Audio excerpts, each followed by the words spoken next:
Hello and welcome everyone, a new episode of Money Means Business. Today we are going to dedicate this episode to SMEs and to the banking sector job in Egypt. Many would say that the national mega projects should play the very big lion's share role in the development of our economy. Others would say no, it's in parallel with SMEs. Others would say or would ask about the definition of SMEs in the first place. And you are going to find other people who are asking about the banking sector. Is it only about money? Is it only about financing those SMEs or the new entrepreneurs, the new startups? All these questions and more we are going to have answers for in a very special episode of our program, and we are going to start right after the short break.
Welcome back, and let's start immediately as we do have a lot to speak about, and let's make this episode a little bit different. And to start from scratch, we are not talking to experts, we are talking to the layman in the street who want to know more about our economy and about some of the terms which are used now, I think, very much frequently in all programs. Let me first welcome my dear guest live here in the studio, Dr. Mustafa Al-Nagari, our economic expert of our episode.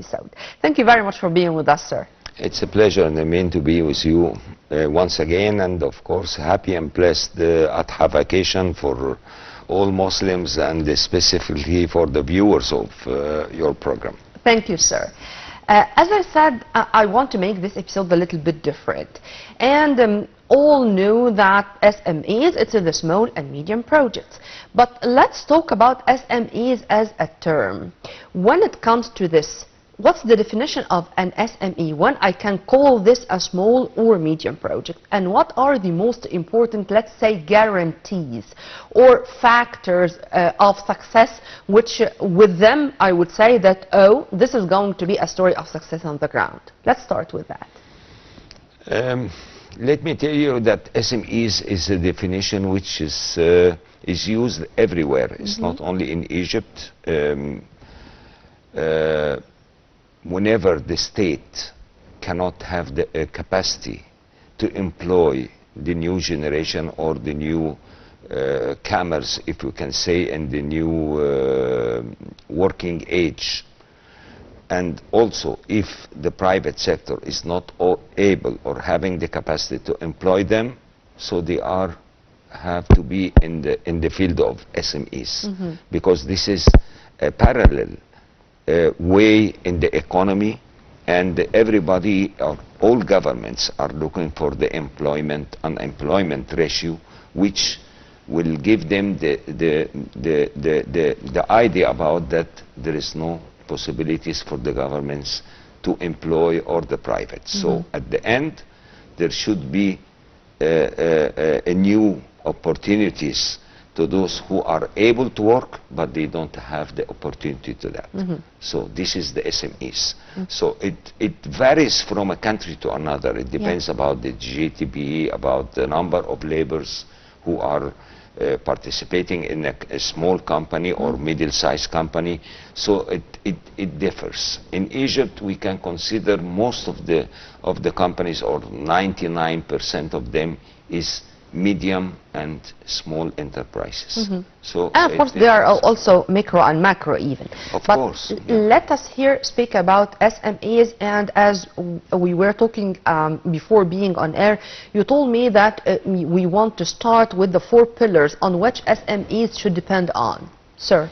The economy of the SMEs is depending on or raised on 4 main pillars, okay, which at the end will give the structure or the success story of the economy. One of them is the SMEs themselves.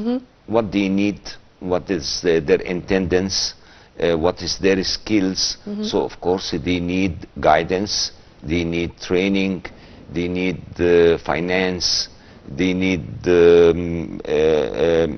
some educational programs about logistics, about law, about commercial law, about the know-how. Yeah, the know-how. Or to make sure that they are keeping with the legal terms, or to make sure that they are going to go with the laws and with the economic laws we have, to make sure that no irregularities are going to take place on the ground. The second pillar is the government or the state. They should facilitate for these newcomers all the registrations, try to support them by specific laws and legislations which will facilitate for them to start their companies or their projects, or to try to divert them to what really the country needs. Okay, so we are depending here in Egypt on industry. So there is several fields of industry. And there is also agriculture, there is tourism, there is construction, there is also service providers. So at the end, the state, they know how the economy is structured. So the SME is the state. Number 3? Number 3 is the private sector themselves, because they are playing a very big role also in the educational programs. We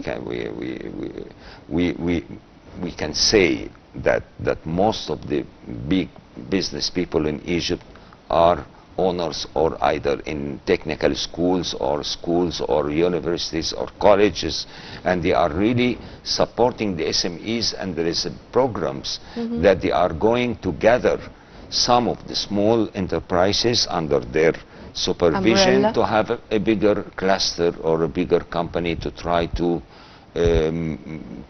improve the competitiveness of these SMEs. So the private also is doing a role. This is the 3rd pillar. The 4th pillar is the banks. Of course, this is very important because they have financial programs. They have also training programs for the SMEs. I can tell that most of our banks, either the commercial or the investment banks, they are having the specific departments to try to help the SMEs to start their work by giving them some visibility studies or diverting them to what really the market needs to try to improve and to increase the production. At the end, you increase the exports and decrease the imports. There's a term which was, and I think it's still used, money capital is coward. Correct. And you are going all the time to find people speaking about what I should do with just a small sum of money I have. Some would say that, I'm bold enough to go or to invade a new market, a new field, and to invest, if I may call it this way. Others would say, no, would you please? It's an account in any bank and that's it. And even if it's going to be smaller or even that small with the interest rate hikes and stuff like that and inflation and you name it, but it's more secure. How I can attract more investors, more startups, more direct investment, particularly when I'm talking about this scale, small and medium, even micro and macro projects? The environment of the state, the environment of the investment. This is the easy answer. If the environment is attractive and there is a sort of stability of legislations and there is, as we say, means of increasing the competitiveness for the state, of course, you will not be afraid of. Everybody will try to come, everybody will try to take a part of the cake, as we say. So it's environment. So as we say that, of course, the whole world is suffering. I mean, there is a lot of problems, geopolitical problems and crisis and wars and wars, so on, conflicts. So on. Yeah. But at the end, Egypt is still playing a big role because we have long-term legislations in the investment and in the trade since decades and since centuries. So Egypt was always a base. We are very well located, as everybody knows, so we are connecting the trade between south to north or east to west. And wearing so many hats. I mean, Egypt is an Arab, Islamic, Mediterranean, African country in the middle of the world. But I'm asking these questions, sir, in specifics because in the the last very short period of time, you'd find the African Health Expo 2024. You are going to find the new development bank having an important conference in the new administrative capital. You have in a week from now the very much awaited and long awaited, if I may call it this way, the Egyptian EU conference, which is going to take place in a week from now. And Prime Minister Dr. Mustafa Madbouli said it more than once that it's going to be such a golden opportunity for investors, for new startups, for businessmen to have deals, signs, protocols, strategic partnership between Egypt and many European countries, you name it. How we can benefit from all that, and what's the indication of having all these events? Is it to say that the international economic entities, they do have their trust in the Egyptian economy? Is it to be, as you've kindly mentioned, Egypt as a gate or the heart of the world, so it's going to be their gates to Africa? What? Yeah.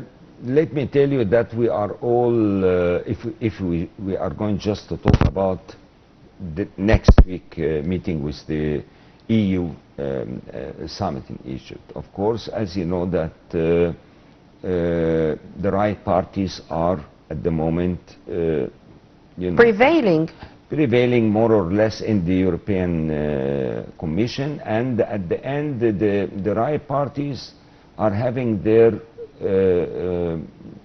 traditional, if we can say, philosophy and traditional agenda. So of course politicians always can talk much better than we are in the economy sector, but as we say that the politics is the other side of the economic coin. So at the end we believe that Europe is going to invest a lot in Africa, specifically in the power sector and in the food sector as well. Everybody knows that if we say that Italy is the gate for Egypt to Europe, so Egypt is the gate or one of the biggest gates for all Europe to Africa. To Africa, yeah. For sure. And Egypt is well established, if we can say. We have been talking about the Decent Life project, in the mega Decent Life project in Egypt, and how SMEs, small companies in all service providing in the construction and the water waste and water supply and all these issues, Egyptian companies have a very good experience at the time being to play a very big role for Europe in the Decent Life in Africa. So at the end, Egypt is always a key. At the end, it's a door and the key on the same time. Also, as you know, that Europe is facing dramatic drought and the problems in power and the high cost of energy, and I think that they are, during our talks with them, we were in Europe Italy. Also is an old continent. We are a youth continent if it comes to Africa and of course to Egypt. I know. Sir, if you permit me, I'd like to have this connection between what Giorgia Meloni, the Italian Prime Minister, said last week in the G7 summit in Italy, and the Egyptian EU summit, which is going to take place, or a summit conference, I should call it this way, in next week. Giorgia Meloni said that they should invest in Africa to stop illegal migration. Correct. And the EUs are coming here, so how we can benefit from both?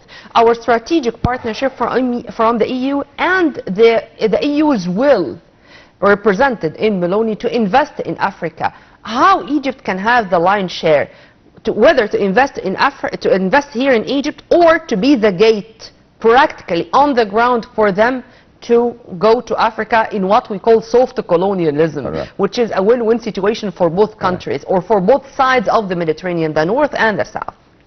Her Excellency Meloni is, of course, having the Mattei plan. Mattei was an ex-prime minister in Italy, and he have this early view about Africa for a source of power to Europe.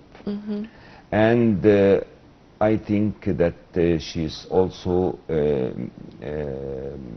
having the same idea and trying to reinitiate this plan.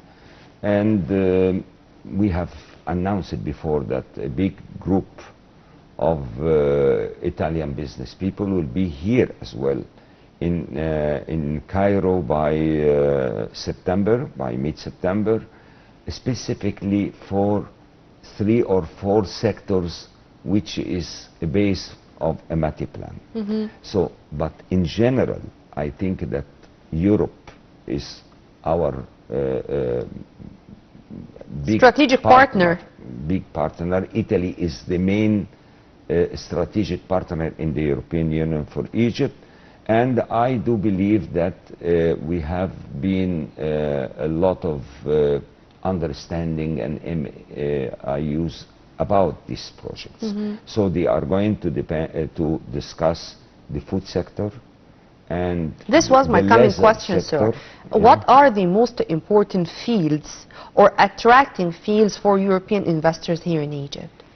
The food is one of the... A priority. A priority. And then the power, of course, all the oil and gas projects. In addition to renewable energy?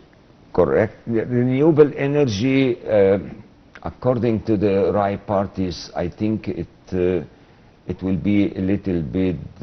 delayed? Not delayed, but it will be not as fast as the liberal parties and so on. Everybody was in a rush, and everybody was having a program and deadline to try to have a zero carbon emission. I do hope, because Egypt started earlier to try to arrange for that, and the banks are financing projects to try to change the sort of powers and to use renewable energy. And specifically in the agriculture, everybody is talking now about the seeds and seedlings, which is using less fertilizers and less chemicals and less water, giving higher productivity. So at the end, the main sectors they are going to depend and to concentrate and focus is the agriculture, is the construction, building materials, of course, leather, and fertilizers. And I do think that Egypt is going to have a better chance. That's why His Excellency Dr. Mustafa Madbouli have mentioned that there will be a lot of opportunities. And these opportunities can also not help only the mega company and the big companies, but also the SMEs, because most of them it will be service providers. And I think that we have a very good But service providers meaning direct and indirect job opportunities, and here we are talking about tens or maybe hundreds of thousands, because we do have the qualified cadres who can run these projects. But sir, I want to have practically some steps to be taken. What should be our homework? What we should prepare to introduce to the European guests we are going to have here in less than a week from now? Is it to let them visit, for example, the new industrial zones, the already established factories in different industrial zones? And here I'm not talking about only Cairo, Alexandria, no, it's in Radi, in Bani Suef, it's the new Delta, it's Tushka, it's the Mustaqbal Misr or Egypt Future mega project. What? I think that we are well prepared for these meetings, and I think that what they want to see or know is already available, because I think everybody in the economy, they know what sort of mega projects have been done in Egypt. Italy is our biggest partner, as we say. They are a big partner in the oil and gas sector, and also they are our partner in the food and the food industry field, because as I mentioned, we were in Italy in May in one of the biggest agri fairs, Expo in Rimini, and about 31 or 32 Egyptian companies were there participating, and the management of this fiera or the fair, they choose Egypt to be the guest of honor in the round 2025. And this is because we have not only, it's not only a field of that you are an exporter and you are looking for importer. It's a full supply chain of the agriculture. You have to work in the starting from the soil until the packaging, until the logistic for distribution. And we have mentioned before that His Excellency Kamel El-Wazir have launched a fast speed boat from Damietta to Trieste. It's only going to serve specifically the trade between Egypt, not only and Italy, it's to Europe, because it's, we call it Roro service, which is door-to-door service. So it is linking a vessel with reefer trailers. So it's a very good, I think, step to try to, it's not only that you are exporter, no. You have to start with the seeds and the seedlings and the fertilizers. And logistics. And logistics is, of course, it's time is money, as we say. So everybody is working in this project. Italy, they know by heart and we are, of course, in very close communication, because even Egypt imports a lot of food also from Europe. We import a lot of fruits, if you can see in the, No, our in the fruits market. are better. I'm a Our little bit fruits are- fanatic when it are- comes are to the that. best, But, sir, at the yeah. end, it's seasonal, as Yep. we say. Always the food is seasonal. No, not even one country can afford to have their own food. Sure. So we have to trade together, we have to cooperate together, and we have to merge, because we are not living separately. It's one world. It's a must. It's not a luxury anymore to cooperate together. Yeah. With unfortunately the Russian-Ukrainian war, with the Israeli genocide war in Gaza.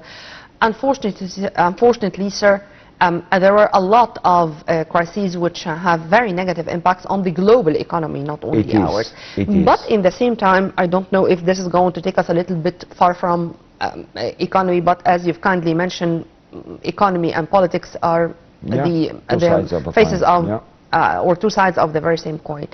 Having the EU votings and having the elections in France, for example, and having the elections in many of the European countries, Slovakia, I mean, in all countries, the Azerbaijani president was re-elected that soon, and I think one of his very first trips outside after being re-elected, it was here to Egypt, Correct. Ilhami Aliyev, and had summit Correct. talks with the president.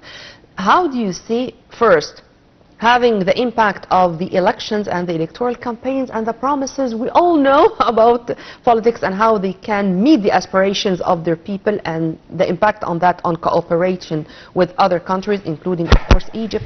And the second thing is the diversifying our relations. I mean, the Cypriot Prime Minister was here only a few days ago. The Azer President was here just a few days ago. The very important EU conference is going to take place in less than a week. How do you see this, and all what I've said having their impacts on our economy? This is the value of the state, okay? The value of Egypt, really. So you maybe missed or forgot to say that we are trying to have a new cabinet as well. So on these circumstances, okay, that you have the Russian-Ukrainian war, and then you have this disaster in Gaza. Yeah. And then you are reestablishing a new cabinet in Egypt, and there is elections in Europe. And all these meetings are happening in Egypt in a very short time. This is because the value of Egypt, because really we are a core for the area. I'm not saying that because I'm Egyptian, but this is the reality. Yeah. You are really a country which having still a lot of opportunities. We cannot say that we are perfect in everything, but at the end we hope that the new cabinet also can assist more and more the sectors, the local sectors and the investors, to try to increase the investments, and accordingly industry will increase, exports will increase, imports will decrease, and poverty will decrease. So at the end it's a very easy equation. We have to get a very promising and very positive environment of investment in Egypt, because we have the land. I mean, when we talk to people in Europe, they even don't have a land to try to establish solar power. It needs land. And wind power too. Yeah. So we have And the land, we have the sun, we have our wind, we have the gas. They have the wind power, but for the solar energy, they don't have enough areas to try to establish that. But Africa have, Egypt have. Okay, so it's a matter of and we made our win-win. homework also. It's a matter I of want win-win to speak situation. about at least one of the initiatives. As Prime Minister Dr. Mustafa Madbouli spoke more than once about the local component, and about taking into consideration that those who are going to use more local components are going to have more incentives. And this is going to be part and parcel of the coming period, or the coming strategy we have regarding our industrial sector. If you want to elaborate on that too. Of course, this is, you know, there is always laws which is trying to support the local product, as we say. And we have been working in that for several, for 2-3 years at the end, by the help of the Egyptian Industry Federation. At the end, now they are trying to support two main sectors. One is the local component sector, to try to increase the percentage of the local components in the final product, and the Upper Egypt, the sector of the people in Upper Egypt. Both of them are having the most important intensives in this sector. Of course, in general, there is financial initiatives. If we have been talking about industry in general, of course, there is the banks are giving, if I can say, very attractive financial initiatives, programs for the industrial sector. There is industrial zones. Every 2-3 months there is a new industrial zone which is established in Egypt. They are trying to facilitate more and more having these contracts of the developers for these industrial zones, and trying to elongate the time of installment, and to try to decrease the price of the square meters, to try to exemption have of the taxes and more so incentives. And of course, these have been a very good success stories. If we can, I don't want to mention some specific brands, But we which can mention the only fields. in 1 year they have exported more than $1.5 billion of their product. They are multinational company. Only in 1.5 years they have increased their exports.